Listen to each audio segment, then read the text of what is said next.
Hello बेटा। तो वो जो पहले हमने फोन लगा रखा था वो स्विच ऑफ हो गया यार, ठीक है ना।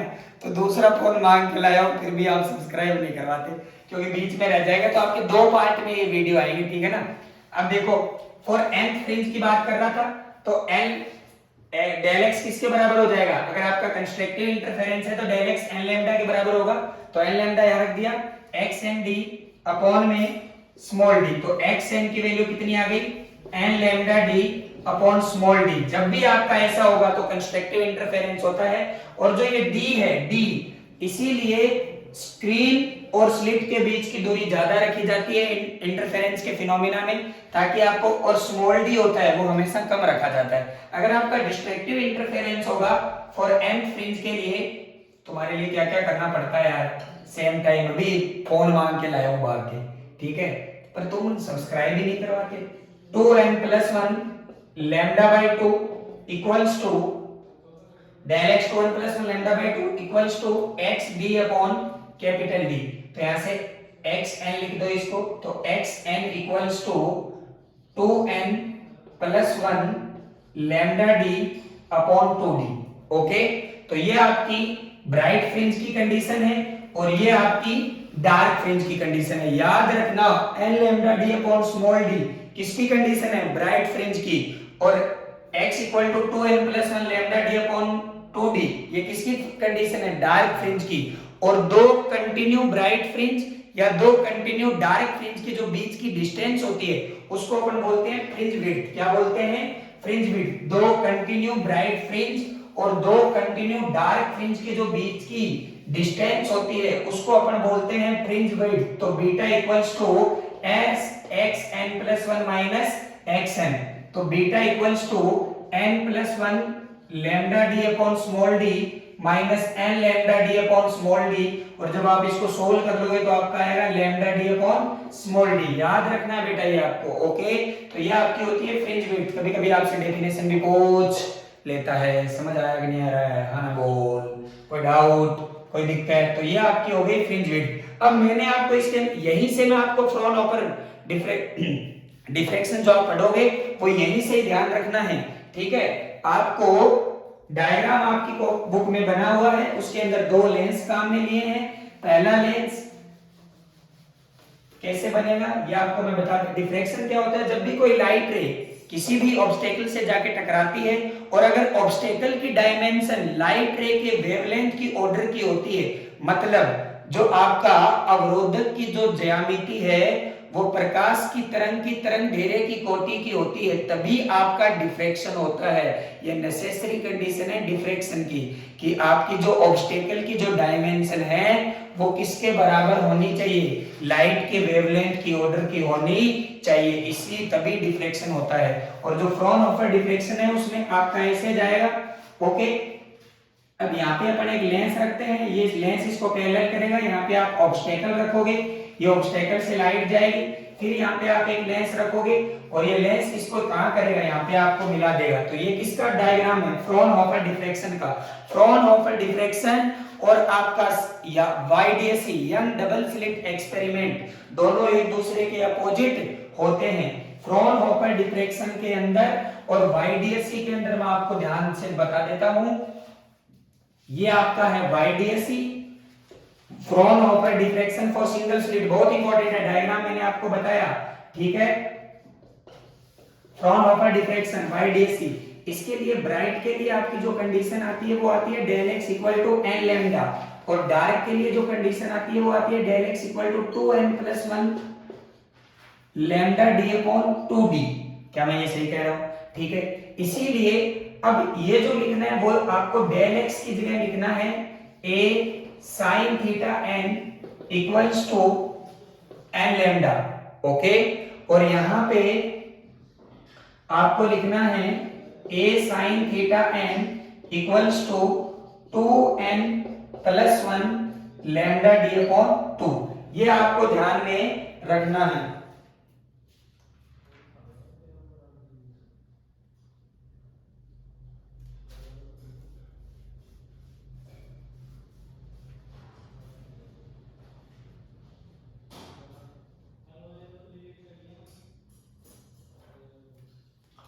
ओके बेटा, ये डी इसमें से हटा देना है क्योंकि इसमें आपकी डिस्टेंस आपको लेनी नहीं है, ठीक है।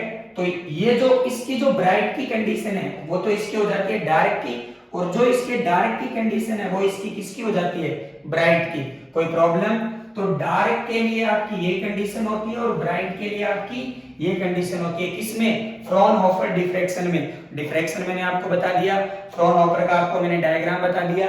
YDSC को याद कर लो, ये ब्राइट है, ये डार्क है।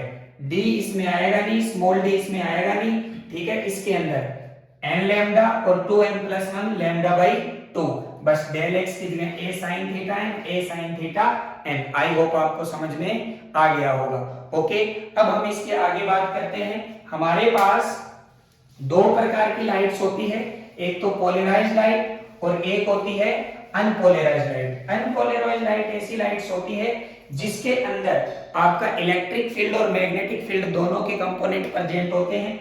ओके, इस तरीके से जो मूव ऑन करते हैं, यह आपकी अनपोलराइज्ड लाइट है। और अगर आपकी केवल एक ही डायरेक्शन में आप उसको फिक्स कर दो, या तो ऐसे चले या ऐसे चले, तो यह आपकी कौन सी लाइट है, प्लेन पोलराइज्ड लाइट। कोई प्रॉब्लम यहां तक?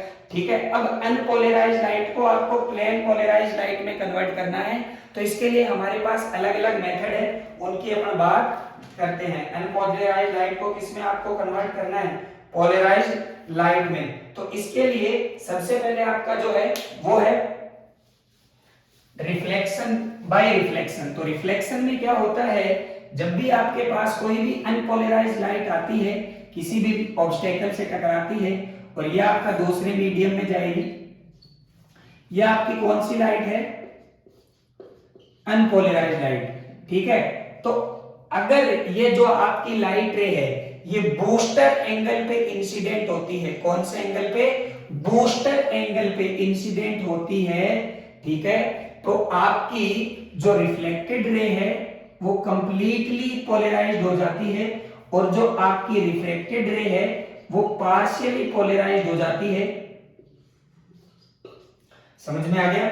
जब भी कोई लाइट रे आप किसी भी प्लेन पे इंसिडेंट होती है और अगर उसका इंसिडेंट एंगल ब्रूस्टर एंगल के बराबर होता है, तो आपकी जो रिफ्लेक्टेड रे है वो कंप्लीटली पोलराइज्ड हो जाती है। अगर आपतित किरण का जो आपका आपतन कोण है वो कोण अगर ब्रूस्टर कोण के बराबर है, तो आपकी परावर्तित किरण तो आंशिक रूप से ध्रुवित होती है और परावर्तित किरण पूर्ण रूप से ध्रुवित हो जाती है। आपको ये सिद्ध करना होता है कि इन दोनों के बीच का जो एंगल है वो 90 डिग्री होता है। किन दोनों के बीच का, आपकी जो ये रिफ्लेक्टेड रे है और जो आपकी रिफ्लेक्टेड रे है, उन दोनों के बीच का एंगल कितना है, 90 डिग्री। तो ये IB है, तो ये भी कितना होगा, IB, और ये कितना होगा, R। तो अगर आप ये प्रूफ कर दो कि IB प्लस R का जो सम है वो 90 डिग्री के बराबर है, तो क्या ये प्रूफ हो जाएगा कि ये दोनों एक दूसरे के परपेंडिकुलर है? Yes sir. तो इसका रिफ्लेक्टिव इंडेक्स मान लो μ1, इसका रिफ्लेक्टिव इंडेक्स मान लो μ2। तो हमारे पास एक रिलेशन तो according to sine I upon sine R equal to हमारे पास होता है μ2 अपॉन μ1। कोई प्रॉब्लम? ये पहला रिलेशन I किसके बराबर है, IB के। एक हमारे पास ये रिलेशन है tan IB equals to μ2 upon μ1। IB क्या होता है, ब्रूस्टर एंगल, ठीक है। सेकंड मीडियम का रिफ्लेक्टिव इंडेक्स किसके रिस्पेक्ट में, प्राइमरी। इसको आप क्या लिख सकते हो, sin IB upon cos IB equals to μ2 upon μ1। ये आपकी इक्वेशन नंबर फर्स्ट, ये आपकी इक्वेशन नंबर सेकंड, दोनों को क्या कर देंगे, बराबर। तो sin IB से sin IB कैंसिल, तो sin R किसके बराबर हो जाएगा, cos IB के। तो sin R इसको क्या लिख सकते हैं, sin 90 माइनस थीटा। ओके, तो ये बराबर है तो ये भी बराबर होगा, तो R equals to 90 minus IB। तो IB plus R equals to क्या आ गया बेटा जी, 90 डिग्री। तो जब भी कोई लाइट रे आपकी ब्रूस्टर एंगल पे इंसिडेंट होती है, तो ब्रूस्टर एंगल पे जब भी कोई लाइट रे इंसिडेंट होती है, तो जो आपकी रिफ्लेक्टेड रे है वो कंप्लीटली पोलराइज्ड हो जाती है, और जो रिफ्लेक्टेड रे है वो पार्शियली पोलराइज्ड होती है।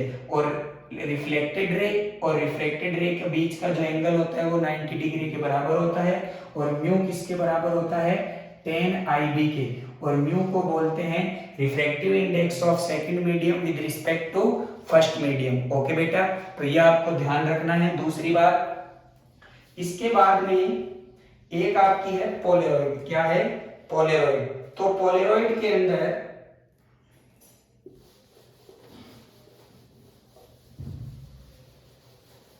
पोलेरॉइड भी एक ऐसा आपके पास डिवाइस है जो अनपोलराइज्ड लाइट को क्या कर देता है, पोलराइज्ड लाइट में कन्वर्ट कर देता है। ठीक है,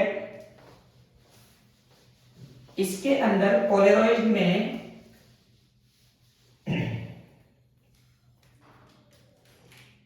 इसके अंदर एक तो हर्पेथाइट का क्रिस्टल या कुनेन आइडोसल्फेट का क्रिस्टल लेते हैं। किसका, हर्पेथाइट का या कुनेन आइडोसल्फेट का अपन क्रिस्टल लेते हैं, और उस क्रिस्टल के ऊपर हम नाइट्रोसेल्यूलोज, किसकी, नाइट्रोसेल्यूलोज की एक पतली चादर चढ़ा देते हैं, एक लेयर बिछा देते हैं। क्या होता है, इसके अंदर हर्पेथाइट या कुनेन आइडोसल्फेट का एक क्रिस्टल लेते हैं, जिसके ऊपर हम एक नाइट्रोसोल्यूलेज की लेयर चढ़ा देते हैं। ओके, अब कोई भी लाइट रे, अनपोलराइज्ड लाइट रे जब आपकी इस क्रिस्टल में से पास होती है, तो ये पोलराइड क्या करती है, एक क्रिस्टल, एक जो कंपोनेंट होता है इलेक्ट्रिक या मैग्नेटिक फील्ड का, उसको क्या कर लेती है, एब्जॉर्ब, और दूसरे कंपोनेंट को क्या कर देती है, रिलीज। तो पोलेरॉइड एक ऐसी डिवाइस होती है जो अनपोलराइज्ड लाइट को पोलराइज्ड लाइट में कन्वर्ट कर देती है। इसके अंदर कुनेन या हर्पेथाइट या कुनेन आइडोसल्फेट का क्रिस्टल होता है, जिसके ऊपर नाइट्रोसेल्यूलोज की एक पतली लेयर चढ़ी होती है। ये लेयर क्या करती है, उस लाइट में से एक कंपोनेंट को एब्जॉर्ब कर लेती है और दूसरे कंपोनेंट को क्या कर देती है, रिलीज। इसकी हेल्प से आपकी अनपोलराइज्ड लाइट किसमें कन्वर्ट हो जाती है, पोलराइज्ड लाइट में। ओके, कोई प्रॉब्लम यहाँ तक समझ में आ गया होगा। अब देखो, एक होता है आपका मेलस लॉ। क्या होता है, मेलस लॉ बहुत इंपॉर्टेंट है। तो मेलस ने क्या बताया कि जो आपकी जो भी लाइट रे पास हो जाती है, उसकी जो इंटेंसिटी है वो पोलराइजर और एनालाइजर के बीच की एक्सिस के बने एंगल के कोस के डायरेक्टली प्रोपोर्शनल होती है। प्रोपोर्शनल का साइन हटेगा तो एक कांस्टेंट आएगा, I naught cos square theta. ये किसके बीच का एंगल होता है, angle between axis of polariser and axis of analyser. कोई प्रॉब्लम यहां तक समझ में आ गया। पोलराइज की हेल्प से, पोलराइजर वो होता है जिससे हम अनपोलराइज्ड लाइट को पोलराइज्ड लाइट में कन्वर्ट करते हैं, और एनालाइजर वो होता है जिसकी हेल्प से मैं ये पता करते हैं कि जो आपका लाइट आ रही है ये वास्तव में पोलराइज्ड लाइट है या नहीं है। ओके बेटा, और ये आपकी maximum intensity. Okay, thank you, all the very best. और इसी के साथ ही आपका चैप्टर भी खत्म होता है।